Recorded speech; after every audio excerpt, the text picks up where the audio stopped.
Let's stay in Arizona, where the Arizona House, not the Senate, but the House in Arizona, has voted to repeal the 1864, not a typo, not a joke, folks, 1864 near total abortion ban, which includes no exceptions for rape, no exceptions for incest, which was triggered into force by the overturning of Roe v. Wade at the Supreme Court and the upholding of the 1864 abortion law by the Arizona Supreme Court.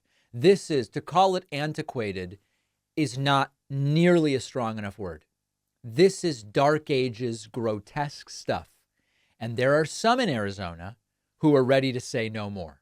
The Washington Post reports Arizona House votes to repeal Civil War era abortion ban. 3 Republicans crossed party lines to vote with Democrats.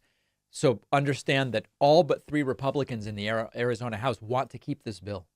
If passed by the Senate, the Arizona Governor Katie Hobbs says that she will sign it. Here is a report from ABC 15 in Arizona about what took place yesterday. Breaking news coming from the state capitol right now, where the Arizona House just voted to repeal that near total ban on abortions from 1864. It's that territorial era law that the Arizona Supreme Court ruled to reinstate just 2 weeks ago. Now, this was a narrow margin here. It was a 32-28 vote in the Arizona House. And as we mentioned, it comes just 2 weeks after the state Supreme Court issued that historic ruling to reinstate that restriction, only allowing exceptions in cases when the life of the mother was in danger. Now, this is just the first step of several that needs to take place in the legislative process. So from here, now that it's passed in the Arizona House, it's going to have to go to the Senate, where it would then have to be signed by Arizona Governor Katie Hobbs, who's already said that she would support it. Now, in a statement that just came in, Governor Katie Hobbs says that she is, quote, thankful to House Democrats for leading this effort and calls on the Senate to approve this measure quickly. So now it goes on to the Senate, and that will be the next question mark surrounding this. We have a situation in the United States right now that doesn't often take place, to be perfectly frank. And that situation is that we have a Republican Party that is mostly happy with, bragging about, and when it comes to Donald Trump, taking credit for something that is very unpopular with the American people. And no matter how many Arizona Republicans insist this is a pro-life state, it's a pro-life state and this is the right law for us. No matter how many of them claim that, Arizona is a purple state. And even many Republicans at this point in time, given the 60 to 80% support for abortion being legal in most cases in the country, even Arizona is a state where a majority says that abortion should be legal in most cases. So now we have a real question. Are we going to see voters vote in accordance with what their political views are? Are we going to see Republican voters in Arizona say, okay, I'm a Republican. I want low regulation. I want low taxes, whatever else historically Republicans want. But when it comes to the threat to democracy that Trump presents, when it comes to just the basics of a woman's bodily autonomy and right to decide for herself with whoever she wants to consult with, not involving the government, what is the right medical decision for her? I can't stick with these Dark Ages Republicans anymore. I can't stick with this faux populist Trumpian nonsense anymore. And maybe some will stay home, and maybe some will vote for Joe Biden, or whatever the case may be. And then is that going to happen at the federal level? Trump goes back and forth as to how he wants to play this.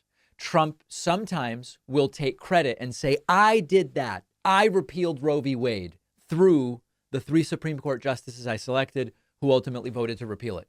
You can thank or blame me for it. He has been very clearly saying, well, most people say blame rather than thank because they don't like it. Are they going to vote in accordance with that in November? On the other hand, Trump has also taken a different approach, which is, listen, different things are right for different states. Some conservative states might do one thing with abortion. Some liberal states might do something different. It's all good as long as you vote for me, is sort of like the hidden ellipsis statement there. And there are many anti-choicers who are furious with Trump. Fine, you repealed Roe v. Wade, but how can you say that you're okay with states doing sort of whatever they want to do? That's not right. And maybe they will punish Trump in November as well. So I don't know what's going to happen. I still believe that at the end of the day, this is a presidential election that will come down to, as they have every time recently, somewhere between 100,000 and 500,000 votes in somewhere between 3 and 5, maybe 3 and 6 states. If a ton of people in California are really angry with the overturning of Roe v. Wade, and it grows Biden's margin of victory by 500,000 votes, great. It's not going to change the electoral outcome because California is not in play. And those, I believe it's 55 electoral votes, those are going for Biden, whether it's by a 30, 40 or 50-point margin. And so I hope I'm being clear and precise here when I explain how what will matter is what happens in Pennsylvania as a result of Trump bragging about getting Roe v. Wade overturned. What happens in Arizona or Georgia, Michigan and Wisconsin. And I don't have the answer. But what I know is I'll be getting out to vote. I know I'm a broken record on this by now, but I'm not going to let someone else vote and have no voice myself. I will make sure to vote. And that's the approach I believe that we should all be taking. So let's take a quick break. We're going to hear from just a couple of sponsors, unless you have the commercial-free members-only feed of the show. I want to talk about the Gateway Pundit bankruptcy, which many of you wrote to me about. And so many other things, including a recent speech that Joe Biden gave, which I thought was quite interesting.